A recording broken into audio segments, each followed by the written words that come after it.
morrereis dos vossos pecados. Então lhes perguntaram: quem és tu? Respondeu-lhe Jesus: que é que desde o princípio vos tenho dito? Muitas coisas tenho para dizer a vosso respeito e vós julgar. Porém aquele que me enviou é verdadeiro, de modo que as coisas que dele tenho ouvido, essas digo ao mundo. Eles, porém, não atinaram que lhes falava do Pai. Disse-lhe, pois, Jesus: quando levantastes o Filho do Homem, então sabereis que eu sou, e que nada faço por mim mesmo, mas faço como o Pai me ensinou. E aquele que me enviou está comigo, não me deixou só, porque eu faço sempre o que lhe agrada. Dita estas coisas, muitos creram nele. Disse, pois, Jesus aos judeus que haviam crido nele: se vós permanecerdes na minha palavra, sois verdadeiramente meus discípulos, e conhecereis a verdade, e a verdade vos libertará. Respondeu-lhe: somos descendentes de Abraão, e jamais fomos escravos de alguém. Como dizes tu, seres livres?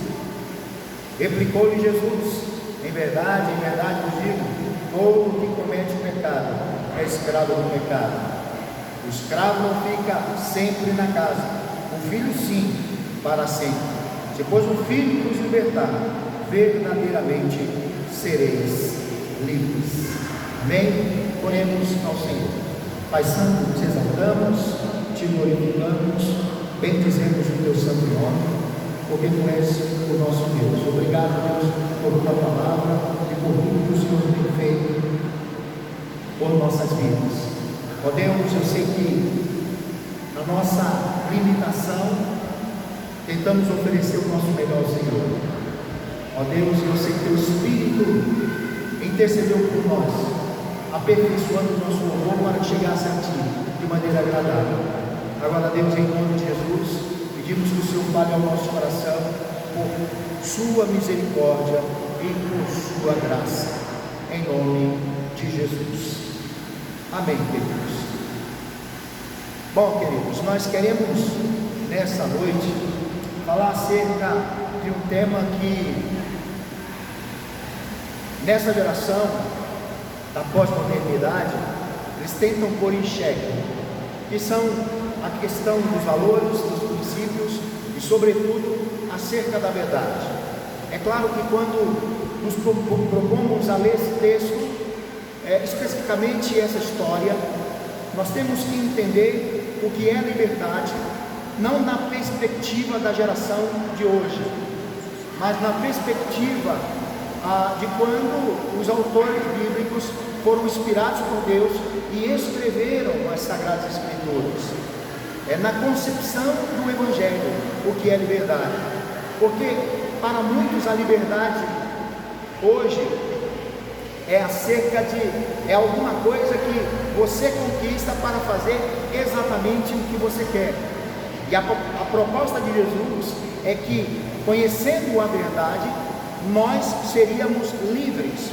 Então, duas maneiras de se entender, tanto a questão da liberdade, como a questão da verdade. A questão da liberdade hoje, como eu falei, tem-se a intenção de achar que a liberdade é para fazer o que você quer, da forma que você quer, de qualquer jeito e de qualquer maneira, sem nenhum tipo de censura. Então, quando nós pensamos em liberdade, nós não podemos interpretar esse texto a partir do entendimento do que é ter liberdade hoje.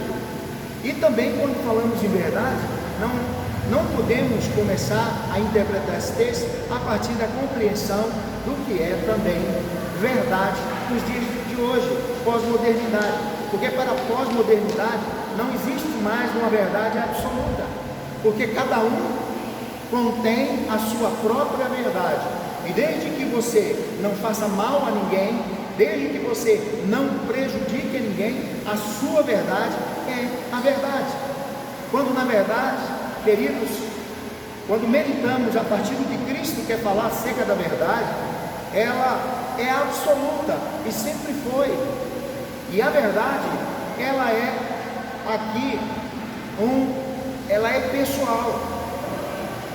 A verdade aqui não é um conceito, mas a verdade aqui é uma pessoa. Por isso ela é absoluta. E a verdadeira liberdade só se conquista a partir de um conhecimento pleno, de um relacionamento com a verdade que é Cristo, não a verdade conceito do século 21, dessa pós-modernidade, mas a verdade personificada, a verdade que é o próprio Cristo, a verdade pessoal. E a partir dessa relação com Cristo, então, queridos, nós nos tornamos livres. Uma outra questão para nós meditarmos, antes de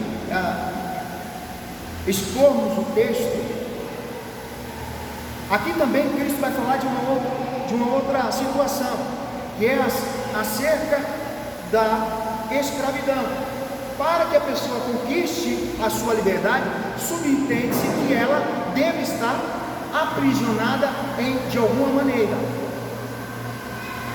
E aqui no texto nós entendemos que os discípulos, os judeus, não compreenderam absolutamente nada do que Cristo estava falando, nem acerca da verdade que era Cristo, porque eles continham a sua própria verdade, tá?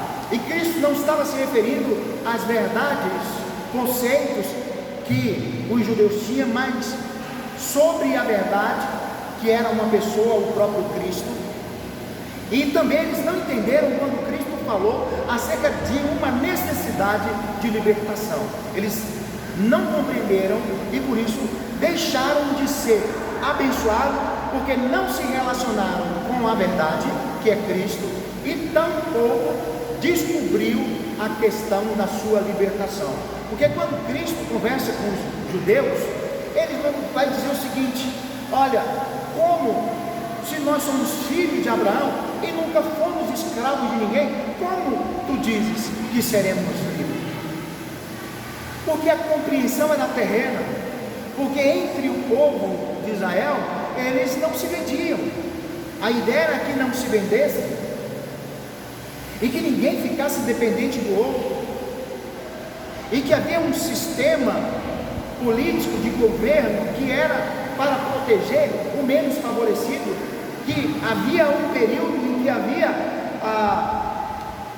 o tempo em que talvez a dívida de um que o tornava talvez escravo do outro ou servo era perdoado, para que não houvesse o domínio sobre o próprio povo de Deus. Então, a partir do conceito judaico, ele vai dizer: como o Senhor fala em liberdade, se nós sempre fomos filhos de Abraão e nunca fomos escravos, e tu dizes que seremos livres? Essa é a grande questão, queridos. Nós sabemos que o doente só vai ao médico quando ele entende de que ele está enfermo e de que ele precisa de cura. Enquanto a nossa compreensão, nosso entendimento, na nossa concepção, não acreditamos, não entendemos, não constatamos que estamos enfermos e de que precisamos de uma cura, de ir ao médico, nós não iremos ao médico, não tomaremos medicamento. É assim que acontece. E, queridos, ninguém vai atrás de um médico quando não entende que está necessitando de um médico. E aí, muitos estão doentes e deixam de conquistar e de buscar a sua cura, porque não vão fazer uso dos dispositivos da ciência que faz com que as pessoas possam ser curadas, porque elas não têm a compreensão de uma necessidade de cura. Os judeus eram cegos nesse sentido. Por quê? Porque eles não entendiam que estavam escravos. A compreensão deles era humana, apenas limitado à escravidão, em que um homem se submete a ser subserviente de um outro homem. E eles se julgavam que não precisava de nenhuma liberdade. E quando o homem faz isso, ele despreza o próprio libertador, que é Cristo. Ele despreza aquele que pode quebrar as cadeias, quebrar as correntes e transformar o coração da pessoa. E eles não tendo necessidade não entendendo a necessidade de uma libertação e do que eles eram escravos, eles desprezam o favor do Senhor quando se dispõe como aquele libertador que pode de fato quebrar as cadeias e o jugo do inferno, do diabo e do pecado que estava posto sobre eles. Eles acreditavam que a tradição poderia salvá-los. Eu quero falar aqui pelo menos 3 barreiras que nos impedem de um conhecimento profundo de Deus, que nos impede de nos relacionarmos com a verdade e cada dia mais sermos libertos pelo Senhor. Quando eu falo, o texto bíblico diz: e conhecereis a verdade, e a verdade vos libertará, eu quero que você entenda o seguinte: não é o conhecimento teórico, não é o conhecimento no que diz respeito à informação, mas quando Jesus está falando em conhecereis a verdade, e a verdade vos libertará, o termo grego conhecer quer dizer, é a mesma palavra usada no que diz respeito à relação de um homem e uma mulher quando se conhecia e tornavam-se uma só carne. Então, quando Cristo nos desafia a conhecer a verdade, é muito mais do que informação bíblica, de que conjuntos teológicos, de que um sistema elaborado de teologia, mas um relacionamento com uma pessoa que é Cristo, a própria verdade, e não conceitos. E por isso, queridos, existem muitos crentes que vivem 20 e 30 anos dentro de uma igreja e não conseguem ter libertação em certas áreas da sua vida, porque muitos se relacionam com estrutura, muitos se relacionam com sistema elaborado de dogmas e de doutrinas e de teologia, e esquece que o cristianismo é, na sua essência, um relacionamento com a pessoa de Jesus Cristo, o relacionamento de intimidade com a verdade, que é Cristo. Então, enquanto não nos relacionamos intimamente com Cristo, não nos relacionamos intimamente com a palavra de Deus, queridos, os nossos olhos ficam embotados, o nosso entendimento fica entenebrecido, porque não compreendemos. E o Evangelho não é relacionamento com estrutura, não é relacionamento com dogmas e doutrinas, não é relacionamento com conjuntos de regra, de fé e de prática. Sobretudo, cristianismo, evangelho, boas novas, é relacionamento com Deus e com seu Filho Jesus e com o Espírito Santo de Deus. E uma das barreiras, de obstáculos que levam a pessoa à cegueira espiritual, ao auto-engano, é a religião sem discernimento. Observe que esses judeus, eles eram religiosos, mas Deus deu o oráculo aos judeus.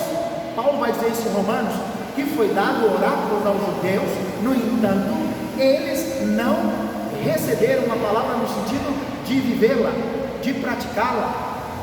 Por isso, queridos irmãos, quando a Bíblia diz que eles eram possuidores da revelação de Deus, eles não entenderam.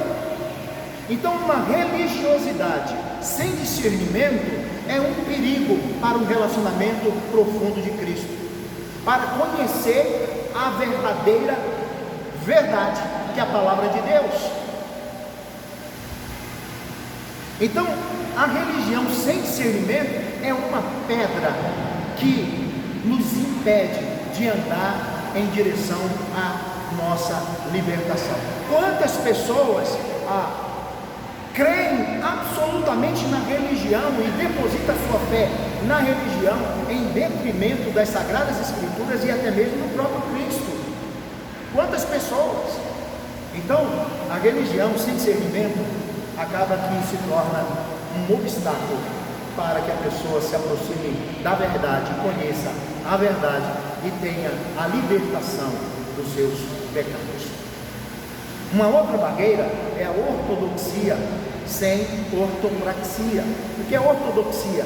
É o zelo pela teologia, é aquela teologia pura, e existem muitas pessoas que brigam por uma teologia pura, que se julgam detentores de uma teologia da palavra de Deus, conhecedor profundo e zeloso das Sagradas Escrituras, mas não as pratica.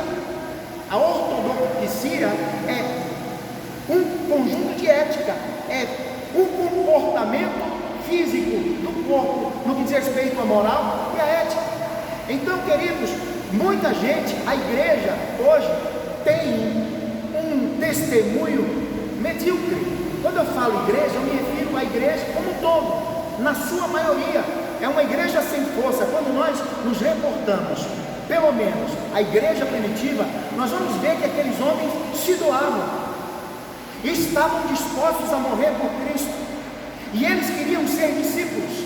A tradição fala que os apóstolos, quando morreram, cada um padeceu louvando a Deus. E segundo a tradição, Pedro, quando foi ser crucificado, semelhante ao seu mestre, ele disse: olha, não sou digno de ser crucificado semelhante ao meu Senhor, e me crucifica de cabeça para baixo, segundo a tradição. Havia um prazer, e era lucro morrer por Cristo. Na igreja do primeiro século, do século segundo, houve tantas perseguições, muitos cristãos foram lançados em arena para não negar a fé, serviram de espetáculos. Enquanto eles eram destroçados por leões famintos, havia uma arena de gregos e romanos se deliciando, se banqueteando com as tragédias dos cristãos, derramando e tombando seu sangue nas arenas. Querido, hoje, igreja, o pastor não pode tocar em determinados assuntos que crentes querem sair da igreja. É um cristianismo fraco, e nós não queremos isso. Deus levanta uma geração, e hoje mais do que nunca, discípulos, como no sentido da palavra, testemunhas, martírio, que era a palavra derivada de mártires, de martírio. Quando Cristo chamou discípulos para ser suas fiéis testemunhas, estava incluindo que no pacote eles deveriam morrer para a promoção da fé. E é isso que hoje, queridos, muitas vezes, o que acontece é que as pessoas, não aqui nessa igreja, essa igreja não existe isso. As pessoas vêm à igreja para serem simplesmente bem assistidas pelos pastores da igreja, pelos líderes da igreja, espectadores, quando na verdade, quando você lê o livro de Atos dos Apóstolos, quando Lucas usa a expressão para se referir aos crentes, a conversão de crentes, e ele não diz e algumas pessoas, e Deus acrescentou o número dos crentes. Não era assim a expressão que Lucas usa quando escreve o livro de Atos dos Apóstolos. No crescimento da igreja, a expressão que Lucas usava e usou em Atos dos Apóstolos para se referir aos crentes, e Deus aumentava o número dos discípulos. Deus nos chamou para ser discípulos, e nos tornaremos discípulos se entendermos, querido, que não devemos nos relacionar com religiosidade, com sistema de estrutura, sistema de teologia, mas sobretudo Deus nos chamou para um relacionamento íntimo e profundo com o Senhor, entendendo que Ele é o Senhor e que nós somos os súditos, e nós não determinamos para Deus o que queremos que Ele faça, mas estamos dispostos a ouvir a determinação de Deus para o que Ele quer que eu faça. Isso é cristianismo, e que se não abrirmos os olhos, queridos irmãos, nós podemos nos perder. Essa palavra não é uma palavra de repreensão no sentido de ofender ninguém, mas é uma palavra dizer, todas as vezes que Deus repreendia a sua igreja de uma forma madura, não era porque Deus não amava a igreja, era para que a igreja não perdesse o norte, para que o Israel não perdesse o norte, porque estava sendo seduzido pelas propostas daquele momento, daquele século. Então, queridos, a segunda barreira que muitas vezes nos impede de ter um relacionamento profundo com a verdade, para termos de fato a libertação que a Bíblia diz, E pois, se o Filho vos libertar, verdadeiramente sereis livres. Não existe meio livre, não existe mais ou menos livre. Pois se o Filho vos libertar, verdadeiramente sereis livres. Observe outra barreira: a tradição cega. Tem pessoas e religiões que colocam a tradição acima até das Sagradas Escrituras. A tradição tem que ser preservada. Enquanto isso, nós negligenciamos muitas vezes o que a Escritura está dizendo para preservar determinada tradição. Olha, esses homens eram completamente cegos, porque eles chegam para Jesus e dizem o seguinte: como o Senhor diz que nós seremos livres, se somos filhos de Abraão e nunca fomos escravos de ninguém, como tu dizes que seremos livres? Ora, eles estavam confiados na tradição, e Jesus não nega que de fato, etnicamente, eles eram filhos de Abraão, mas espiritualmente eles não eram filhos de Abraão, porque Jesus vai dizer que aqueles que são meus discípulos, aqueles que são meus discípulos, filho de Deus e filho de Abraão, ama o Filho, recebe o Filho. Observa, irmãos, o que vai dizer o verso 42, diz assim: replicou-lhe Jesus: se Deus fosse de fato vosso Pai, certamente minha vez de amar, porque eu vim de Deus e aqui estou, pois não vim de mim mesmo, mas Ele me enviou. No entanto, eles eram detentores da tradição, eram religiosos, zelosos, mas sem discernimento e cegos, e julgavam-se ser filhos de Abraão. Eles eram de fato na descendência carnal, mas não era de fato na descendência espiritual, que haveria de receber a promessa da libertação do pecado, da transformação de vida e a filiação do Pai eterno. Amém? Por isso, querido, nós precisamos tomar cuidado com a religião sem discernimento, com a ortodoxia sem a ortopraxia, e cuidado com a tradição cega. Então, observa o que Cristo vai dizer no verso 21.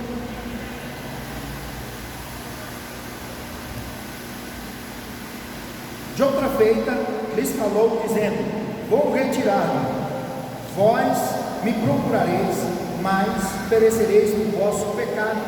Para onde eu vou, vós não podeis ir. Olha só o que eles respondem, no verso 22.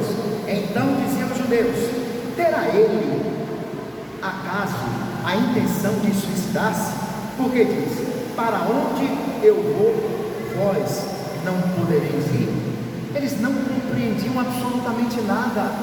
Eles eram religiosos, eles tinham uma revelação de Deus, eles tinham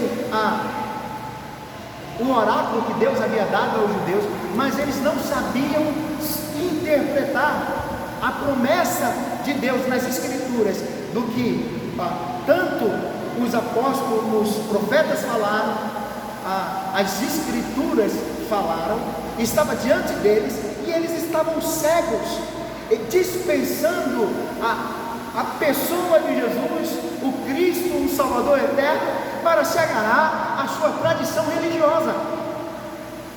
Ninguém vai para o inferno, porque, queridos, é pecador, mas vai para o inferno porque rejeita a graça e o favor de Deus. Por que eu digo isso? Porque quando Cristo morreu na cruz, a sua morte foi eficaz, ela é suficiente e ela é eficaz para salvar o ser humano. Mas a Bíblia põe limite. Deus amou o mundo de tal maneira que deu o seu Filho unigênito, para que todo aquele que nele crê não morra, mas tenha a vida eterna. Então, muitas vezes, as pessoas vão certamente trilhar o caminho de destruição porque deixaram de crer. É o que vai condenar as pessoas, não as obras. As obras não salvam, mas as obras não condenam. Mas Jesus vai dizer que a condenação é essa, que rejeitaram o favor de Deus, que é Cristo Jesus, rejeitaram a justiça de Deus. Então o mundo se perderá por causa da rejeição do Filho de Deus. Por isso a igreja tem que pregar, por isso nós temos que pregar o Evangelho para as pessoas que estão em nossa volta, para os nossos vizinhos, para as pessoas da nossa família, para que eles tenham a experiência e a oportunidade de ouvir sobre Jesus. Agora, Deus pode produzir fé no coração de alguns. Ele é Senhor, e a fé é um dom de Deus. A fé não é um produto original do homem, a fé divina é um dom de Deus, e é Deus quem aplica a fé no coração, mas a fé vem a partir da pregação da palavra de Deus. Queremos que pessoas se convertam? Precisamos então pregar o Evangelho, e o Espírito de Deus convencerá do pecado, do juízo e da justiça. Amém? Portanto, as pessoas se perdem, já estão condenadas por causa do pecado. É por isso que o pecado não vai levar ninguém, porque todo mundo já está condenado, mas há uma possibilidade de salvação, e aqueles que creem em Jesus serão salvos. Amém? É Cristo quem nos libertou.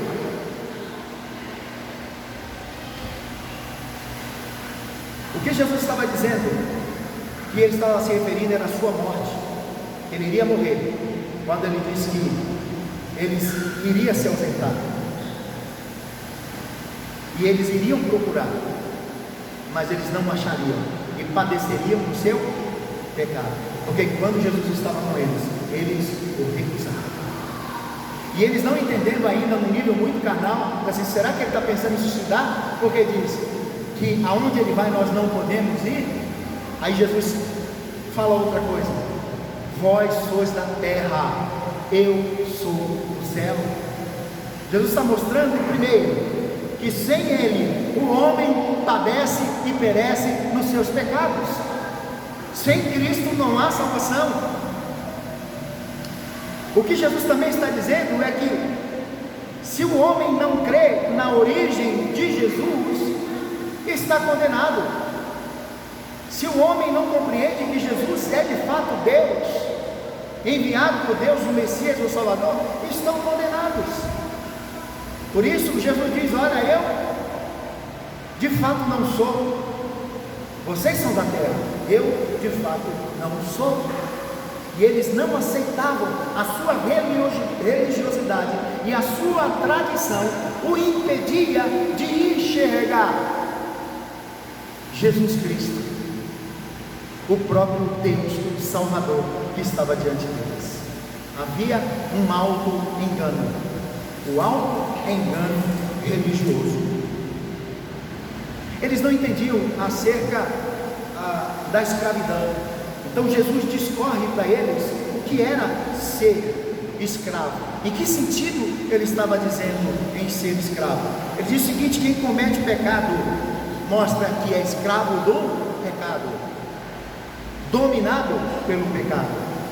E eles se consideravam religiosos, se consideravam portanto um povo incorrupto, que a sua tradição absolvia dos seus pecados e que tinha acesso ao Pai diretamente, quando na verdade ainda precisava da verdadeira libertação, da verdade que não era conceito, que não é um conceito, mas que era uma pessoa, Jesus Cristo. A incapacidade eles demonstram a incapacidade de reconhecer o seu estado de escravidão. Quando o homem não entende que precisa de Jesus,